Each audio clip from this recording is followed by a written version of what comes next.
Bienvenue à cette leçon du mardi. J'espère que cette journée démarre bien pour toi qui écoute, qui regarde en ce moment. Je ne sais pas quels sont les défis que tu as devant toi pendant cette journée, mais je suis sûr que si tu l'autorises, Dieu sera à tes côtés. Il va te soutenir avec peut-être ses problèmes financiers, de santé, au niveau du travail, dans la famille. Tu n'es pas seul. Dieu sera avec toi pendant cette journée. Et aujourd'hui, il y a un sujet assez intéressant. C'est le psaume 130 qui va parler d'un Dieu oublieur. Donc le titre, si tu gardais le souvenir des iniquités éternelles. Donc nous avons la grâce d'avoir un Dieu qui oublie. Bien sûr, de façon illustrée, hein, il oublie nos péchés. Donc quand on va sincèrement auprès de lui pour lui demander vraiment pardon, comme on a vu dans la leçon d'hier avec David. David, c'était un homme selon le cœur de Dieu, dit la Bible, mais il avait commis tant de péchés graves, mais sa déclaration de culpabilité, sa reconnaissance de culpabilité qui a été sincère et profonde, Dieu l'a pardonné. Donc, à quelque part, Dieu arrive effectivement à tourner la page. Nous, les êtres humains, on tourne la page, mais il y a toujours à quelque part des petits rappels. Mais Dieu, non. Il arrive à oublier. Donc, nous avons un Dieu, entre guillemets, oublieur. C'est ce qui nous enseigne donc le psaume 130. Je lis deux versets, versets 3 et 4. « Si tu gardais le souvenir des iniquités éternelles, Seigneur, qui pourrait subsister ?» N'est-ce pas? Verset 4. « Mais le pardon se trouve auprès de toi, afin qu'on te craigne. » C'est vrai que quand on ressent ce pardon, cette légèreté, parce que nous avons été pardonnés, nous pouvons redémarrer. Et on ne peut que craindre l'Éternel, on ne peut que le respecter, l'adorer. Donc, premier point que je voudrais relever aujourd'hui, le psalmiste ressent une profonde affliction à cause de ses péchés. Et ça, c'est important, hein? Reconnaissant la gravité du péché et la menace de la séparation de Dieu. La chose la plus grave qui puisse nous arriver, c'est se sentir complètement séparé de Dieu. Cette séparation, c'est la fin de l'espoir. C'est la fin de la vie, à quelque part. Tu peux continuer à vivre, mais pourquoi? À quoi bon vivre que pour ces petites années sur Terre? Donc, on va vivre 80 ans peut-être, 90 ans, 90, pardon. Et alors, c'est tout? C'est très peu. Dieu nous a créés pour l'éternité. Et malheureusement, le péché est rentré en jeu. Jésus a trouvé une solution. Nous avons donc la possibilité de la vie éternelle, la vraie vie, mais quand il y a cette séparation, il n'y a plus cette crainte, quel avenir? En tout cas, moi j'ai de la peine à imaginer que mon existence, ça va s'arrêter comme ça sur cette petite lancée mortelle dont nous sommes. Deuxième point intéressant, le psalmiste implore le pardon divin, dans une adoration fondée sur l'amour de Dieu plutôt que sur la crainte du châtiment. Je me souviens souvent de cette histoire quand il y a eu le message de William Miller, quand il prêchait sur le retour de Jésus en 1844, qu'il y avait beaucoup de personnes qui s'étaient jointes au mouvement dit millérite pour attendre le retour de Jésus. Et que finalement, quand Jésus n'est pas venu, donc c'était une grande tristesse, mais on s'est rendu compte dans l'histoire qu'un quart des gens qui faisaient partie de ce peuple qui attendait Jésus à la fin, c'était plutôt par la crainte, parce que tout de suite après, quand il n'y a pas eu le retour de Jésus comme ils espéraient, donc ils sont tout de suite partis en disant que c'était du bobard et tout ça.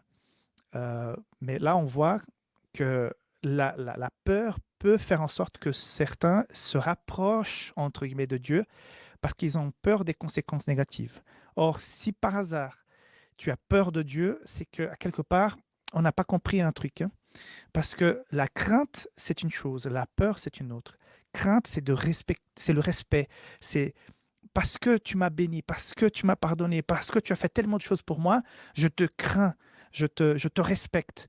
Alors, ouh là là, j'ai peur de brûler en enfer, entre guillemets, mais j'ai peur de Dieu, donc je vais à l'église. Mais ça ne joue pas. Donc, on est à l'église, mais on est complètement à côté. Donc, c'est par l'amour que Dieu révèle envers nous que nous avons cette crainte, mais l'adoration, le respect, même la présence à l'église, la participation à des activités, le fait de mettre la main à la poche, d'aider financièrement, si c'est par la peur, ça ne joue pas. Ça ne reflète pas une intention d'amour véritable du cœur. Hein. Troisième point, le plaidoyer du psalmiste s'étend à toute la communauté. Soulignons l'importance de prier pour le bien-être collectif, car les croyants sont unis dans leur attente de la miséricorde divine. Je pense que nous avons effleuré ça la semaine dernière. L'importance de l'adoration en famille spirituelle, l'importance de fréquenter l'Église. On peut se dire aujourd'hui, avec ces moyens techniques, en plus tu as l'école de sabbat qui t'arrive directement sur ton téléphone, sur ta chaîne YouTube. Oui, ça c'est pour soutenir, pour aider, parce qu'il y a des gens qui sont isolés, il y a des gens qui ne sont dans un lit d'hôpital, il y a des gens qui sont en déplacement, il y a toutes sortes de choses, de situations qui seront, le message qui arrive par Internet va nous aider, va nous soutenir. Mais une fois que ces choses, si possible, sont réglées, nous sommes invités à l'adoration collective et nous sommes aussi invités à nous inquiéter, à nous préoccuper de la situation spirituelle de notre communauté.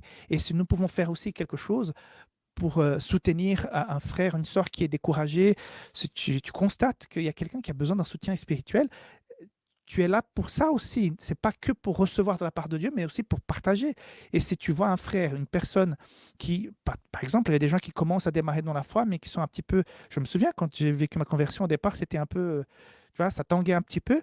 Et avec le soutien de mes amis, des personnes qui étaient plus rodées, plus expérimentées, pour qui j'avais du respect, ces conseils m'ont vraiment aidé à comprendre comment fonctionnaient les choses, comment avoir cette relation constante avec Dieu. Donc, la communauté est très importante. Tu ne peux pas vivre pleinement la foi chrétienne si tu peux aller à l'église et si tu n'y vas pas.